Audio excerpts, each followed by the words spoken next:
ఈ డిస్టర్బెన్స్ ఏదైతే క్రియేట్ అవుతుందో దాన్ని అలర్ట్ చేయడానికి మన కర్మ ఏంటంటే మన ఆంధ్రాలో 25 మంది ఎంపీలు వాళ్ళ మనుషులే, మొత్తం రాజ్యసభ మెంబర్లు వాళ్ళ మనుషులే. ఏదొచ్చినా సరే వాళ్ళు మోడీ గారు ఏం చెప్తే దానికి ఓటేసేస్తారు. ఇందులోంచి బయటపడండి. కొన్ని ఇష్యూస్ మీద మనం ఖచ్చితంగా వ్యతిరేకించాలి. ఆ వ్యతిరేకించవలసిన ఇష్యూస్లో రాజీ పడకండి. మనకు వాళ్ళు ఏమీ ఇవ్వలేదు. రాజీ పడడానికి ఏమైనా ఇచ్చారంటే పోలవరం లేదు. పోలవరంకి వేళ 100, 1000 పెట్టారు. ఎన్ని కోట్లు పెట్టారు? పోలవరం కాదు, దానికి అమరావతి, దీనికి రైల్వే, దానికి ఏమైనా అంటే మీరే ఇవ్వలేదంటారు, వీళ్ళు మేము ఇచ్చామంటారు. 1000 రూపాయలు పెట్టారు. 1000 రూపాయలు. పోలవరం అసలు లేదు. నేషనల్ ప్రాజెక్టు ఖచ్చితంగా పెట్టాలి బడ్జెట్లో. అసలు లేనే లేదు. మనకి ఇస్తామని ఏమి ఇచ్చారు? స్పెషల్ కేటగిరీ స్టాటస్ అయితే ఎగిరైపోయింది. ఎందుకు మనం రాజీ పడాలి? ఈ 25 కాదు ఇంకో చోట చూసుకుంటాడు ఆయన. మేము అట్లీస్ట్ ప్రజల కోసమైనా వ్యతిరేకిస్తున్నామని చెప్పండి. మా ప్రజలు ఒప్పుకోరా బాబు, నాకు నీకు ఎంత సన్నిహితం ఉన్నా మా జనం కోసం నేను ఒప్పుకోలేను నీకు దీనికి. లేకపోతే సిటిజన్స్ బిల్కి ఓటేసారు, రైతులకి ఓటేసారు, అన్నింటినీ సపోర్ట్ చేస్తున్నారు ఇద్దరును. ఇక్కడ వీళ్ళిద్దరూ కొట్టి చేస్తూ ఉంటారు. ఇన్ని బాకీలు అయిపోయి, అన్ని బాకీలు అయిపోయి, ఎంత అప్పు తెచ్చావు అని రోజు ఇదే స్టేట్మెంట్లు చూస్తాం. కానీ 1,60,00,000 కోట్ల రూపాయల అప్పు ఇవాళ కేంద్రం చేసింది.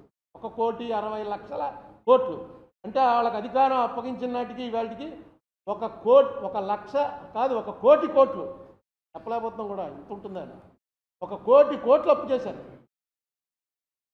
ఏం చేశారా? పోనీ చూపించండి. 1 కోటి కోట్లకి ఇదిగో అన్నీ కూడా క్యాపిటల్ ఎక్స్పెండిచర్ చేసామనడానికి ఏం లేదు. అసలు ఏం చెప్పరు.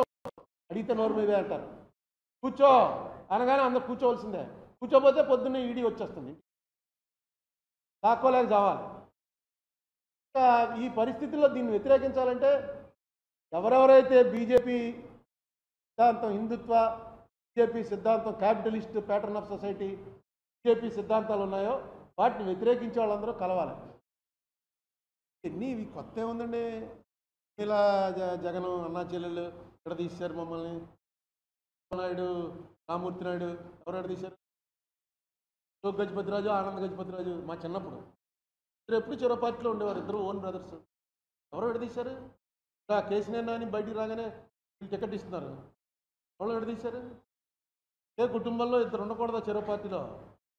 ఇప్పుడు ఏంటంటే వాట్సాప్ యూనివర్సిటీలో వాళ్ళ ఇష్టం ఏదో రీసెర్చ్ మెటీరియల్ అంతా పెట్టేస్తుంటారు. లేదు, షర్మిల అన్న మనిషి కాంగ్రెస్లో చేరటం న్యాచురల్గా జరిగింది. అంటే ఆవిడకి అది న్యాచురల్ కోర్సు. కాంగ్రెస్లో చేరాలి. వేళ ఉన్న పరిస్థితుల్లో కాంగ్రెస్ స్ట్రెంగ్తన్ అవ్వాలి. ఆవిడ ఎంత స్ట్రెంగ్తన్ చేయగలదో నాకు తెలియదు. కాంగ్రెస్ ఈ దేశంలో స్ట్రెంగ్తన్ అవ్వాలి. రూలింగ్కి వచ్చినా రాకపోయినా అపోజిషన్ పార్టీగా బలపడాలి. బలపడితేనే ఎవడన్నా అడిగేవాడన్నా ఉంటాడు. మీరు చెప్పాలి రోజు జనంలో తిరిగి. ఇలా డెఫినెట్గా రాజశేఖర రెడ్డి గారి కూతురు, రాజశేఖర రెడ్డి గారి మేనరిజమ్స్ మాట్లాడుతుంది, బయటకు వచ్చింది. ఏ తెలుగుదేశంలోనో చేరితే అనుకోవచ్చు ఎంపీ అవ్వటం కోసం చేరింది, లేకపోతే ఎమ్మెల్యే మేమే పారేద్దాం కదా, అది పెట్టచ్చు. కాంగ్రెస్లో చేరింది. వాళ్ళ పార్టీయే కదా కాంగ్రెస్. జగన్మోహన్ రెడ్డి ఫస్ట్ ఎంపీ అయింది కాంగ్రెస్. దీని మీద ఎక్కువ డిస్కషన్ అనవసరం. ఇష్టమైన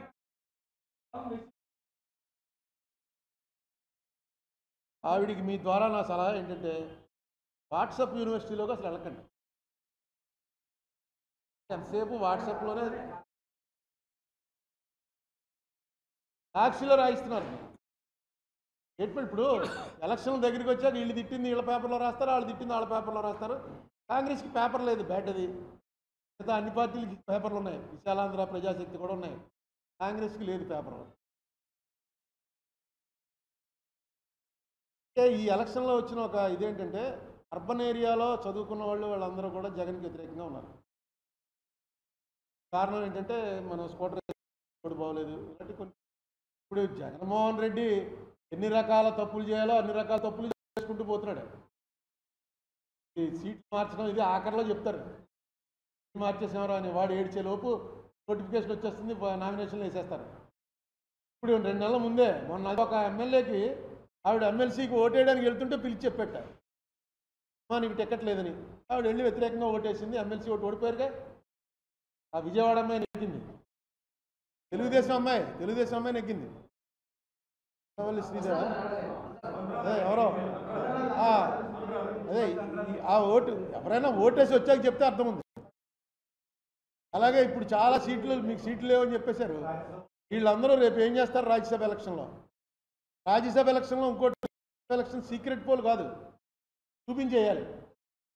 ఇక్కడ ఓటు వాళ్ళు ఎవరైతే పార్టీ ఏజెంట్ అక్కడ నిలబడి ఉంటాడో ఆ పార్టీ ఏజెంట్కి చూపించాలి. అంతవరకే ఉంది. పార్టీ ఏజెంట్కి చూపించి వేరే పార్టీకి వేసారనుకో ఏం చేయాలి అన్నది ఇక్కడ లేదు. ఇప్పుడు డెసిషన్ ఏం తీసుకుంటారు?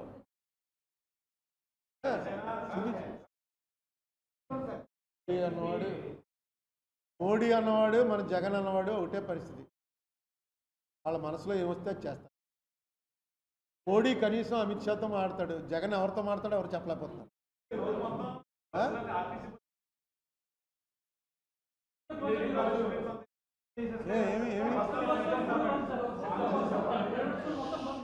ఏంటి